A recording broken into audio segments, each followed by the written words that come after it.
Sri Sai Satcharitra. Chapters 43 and 44. Baba's passing away, continued. Preparation, Samadhi Mandir, breaking of the brick, 72 hours Samadhi, Jog's sannyas, Baba's nectar-like words. Chapters 43 and 44 continue the story of Baba's passing away, and therefore they are taken together. Previous preparation. It is the general practice amongst the Hindus that when a man is about to die, some good religious scripture is read out to him with the object that his mind should be withdrawn from worldly things and fixed in matters spiritual, so that his future progress should be natural and easy. Everybody knows that when King Parikshit was cursed by the son of a Brahmin rishi and was about to die after a week, the great sage Shuka expounded to him the famous Bhagavat Puran in that week. This practice is followed even now, and Gita, Bhagavat and other sacred books are read out to dying persons. Baba, being an incarnation of God, needed no such help, but just to set an example to the people, he followed this practice. When he knew that he was to pass away soon, he ordered one Mr. Vase to read Rame Vijaya to him. Mr. Vase read the book once in the week. Then Baba asked him to read the same again day and night, and he finished the second reading in 3 days. Thus 11 days passed. Then again he read for 3 days and was exhausted. So Baba let him go and kept himself quiet. He abided on himself and was waiting for the last moment. 2 or 3 days previously, Baba had stopped his morning peregrinations and begging rounds and sat in the masjid. He was conscious to the last and was advising the devotees not to lose heart. He let nobody know the exact time of his departure. Kaka Sahib Dikshit and Shriman Bhuti were dining daily with him in the masjid. That day, 15th October, after Arati, he asked them to go to their residence for dining. Still a few, viz., Lakshmibai Shinde, Bagoji Shinde, Bayaji, Lakshman Bala Shimpi and Nana Sahib Nimankar remained there. Shama was sitting down on the steps. After giving 9 rupees to Lakshmibai Shinde, Baba said that he did not feel well there, in the masjid, and that he should be taken to the Dagadi, stone, Wada of Bhuti, where he would be all right. Saying these last words, he leaned on Bayaji's body and breathed his last. Bagoji noticed that his breathing had stopped, and he immediately told this to Nana Sahib Nimankar, who was sitting below. Nana Sahib brought some water and poured it in Baba's mouth. It came out. Then he cried out loudly, "O Deva!" Baba seemed just to open his eyes and say, "Ah," in a low tone. But it soon became evident that Baba had left his body for good. The news of Baba's passing away spread like a wildfire in the village of Shirdi, and all people, men, women and children ran to the masjid and began to mourn this loss in various ways. Some cried out loudly, some wallowed on in the streets, and some fell down senseless. Tears ran down from the eyes of all, and everyone was smitten with sorrow. Then the question arose, how to dispose of Baba's body. Some, Mohammedans, said that the body should be interred in an open space and a tomb built over it.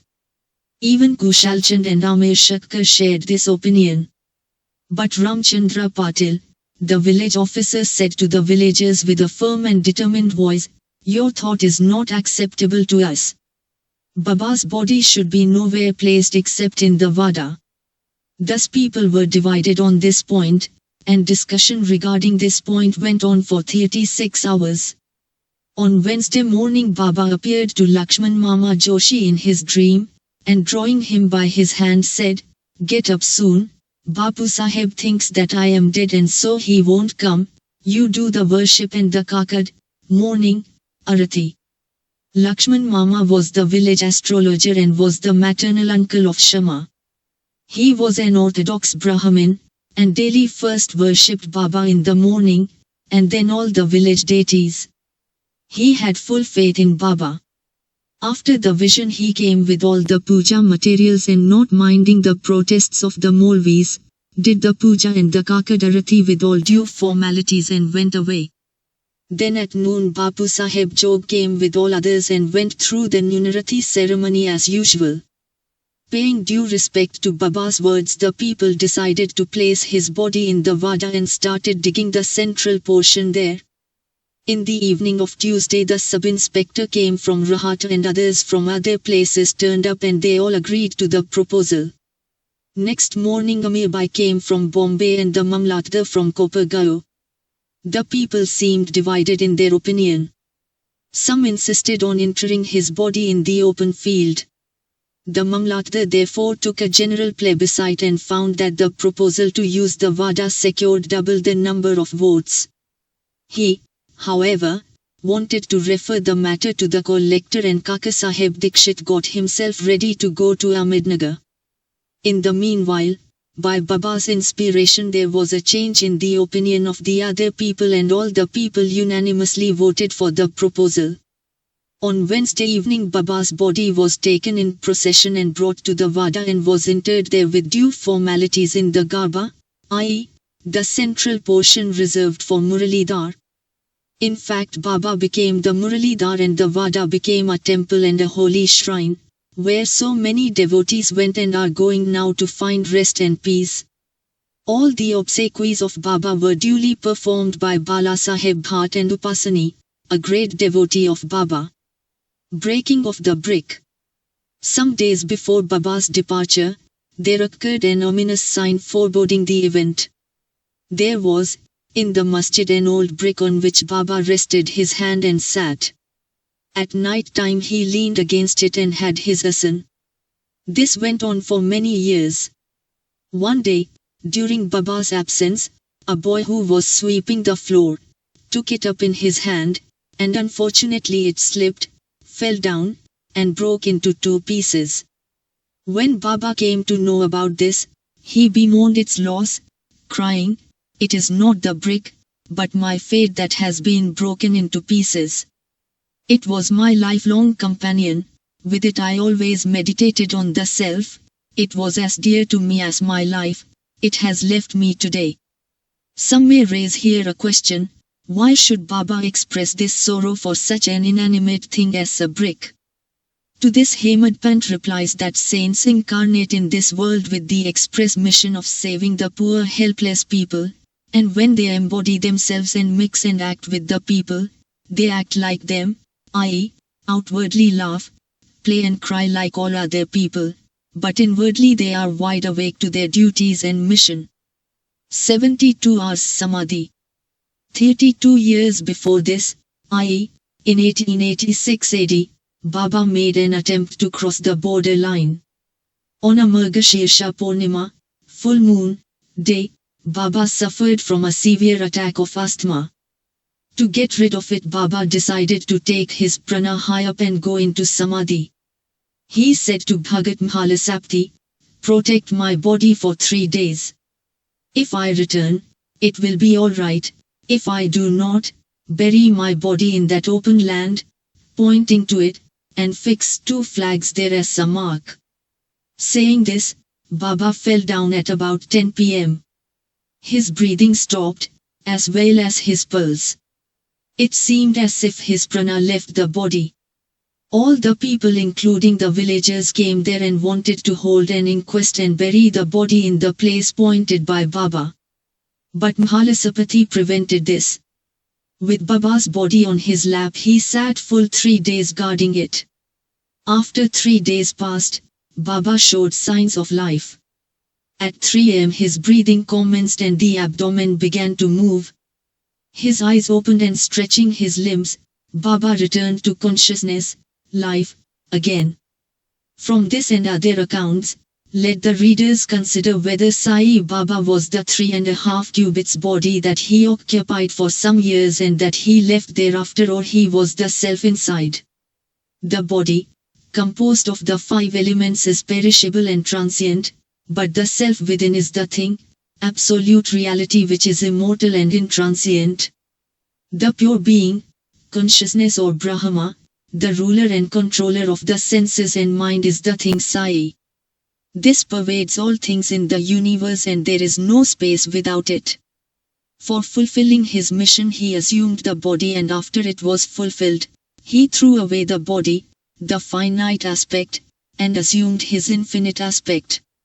Sai ever lives, as also the previous incarnation of Goddatta, Shri Narsimha Saraswati of Ganagapur. His passing away is only an outward aspect, but really he pervades all animate and inanimate things and is their inner controller and ruler. This can be, and is even now experienced by many who surrender themselves completely to him and worship him with wholehearted devotion. Though it is not possible for us to see Baba's form now, still if we go to Shirdi, we shall find his beautiful lifelike portrait adorning the masjid. This has been drawn by Shamrao Jikar, a famous artist and well-known devotee of Baba. To an imaginative and devout spectator this portrait can give even today the satisfaction of taking Baba's darshana. Though Baba has no body now, he lives there and everywhere, and will affect the welfare of the devotees even now as he was doing before when he was embodied. Saints like Baba never die, though they look like men, they are in reality God himself. Bapu Sahib Jog's Sannyas. Hemadpant closes this chapter with the account of Jog's sannyas. Sakaram Hari alias Bapu Sahib Jog was the uncle of the famous Varkari Vishnubhava Jog of Pune. After his retirement from government service, he was a supervisor in the PW department. In 1909 AD, he came and lived in Shirdi with his wife. He had no issue. Both husband and wife loved Baba and spent all their time in worshipping and serving Baba. After Megha's death, Bapu Sahib daily did the Arati ceremony in the masjid and Chavadi till Baba's Mahasamadhi. He was also entrusted with the work of reading and explaining Nyayaneshwari and Ekanati Bhagavat in Sate's Vada to the audience. After serving for many years, Jog asked Baba, "I have served you so long, my mind is not yet calm and composed. How is it that my contact with saints has not improved me? When will you bless me?" Hearing the Bhakta's prayer, Baba replied, "In due time your bad actions, their fruit or result, will be destroyed, your merits and demerits will be reduced to ashes, and I shall consider you blessed, when you will renounce all attachments, conquer lust and palate, and getting rid of all impediments, serve God wholeheartedly and resort to the begging bowl, accept sannyas." After some time, Baba's words came true. His wife predeceased him, and as he had no other attachment, he became free and accepted sannyas before his death and realized the goal of his life. Baba's nectar-like words. The kind and merciful Sai Baba said many a time the following sweet words in the masjid: "He who loves me most, always sees me. The whole world is desolate to him without me, he tells no stories but mine. He ceaselessly meditates upon me and always chants my name. I feel indebted to him who surrenders himself completely to me and ever remembers me. I shall repay his debt by giving him salvation, self-realization. I am dependent on him who thinks and hungers after me and who does not eat anything without first offering it to me. He who thus comes to me, becomes one with me, just as a river gets to the sea and becomes merged, one, with it. So leaving out pride and egoism and with no trace of them, you should surrender yourself to me for I am seated in your heart." Who is this me? Sai Baba expounded many a time who this me, or I, is. He said, "You need not go far or anywhere in search of me. Bearing your name and form, there exists in you, as well as in all beings, a sense of being or consciousness of existence. That is myself. Knowing this, you see me inside yourself, as well as in all beings. If you practice this, you will realize all pervasiveness, and thus attain oneness with me. Hemadpant, therefore, makes a bow to the readers and requests them humbly and lovingly that they should love and respect all gods, saints and devotees. Has not Baba often said, "He who carps and cavils at others, pierces me in the heart and injures me, but he that suffers and endures, pleases me most." Baba thus pervades all beings and creatures and besets them on all sides. He likes nothing but love to all beings. Such nectar, pure auspicious ambrosia always flowed from Baba's lips. He therefore concludes, those who lovingly sing Baba's fame and those who hear the same with devotion, both become one with Sai. Bow to Sri Sai, peace be to all.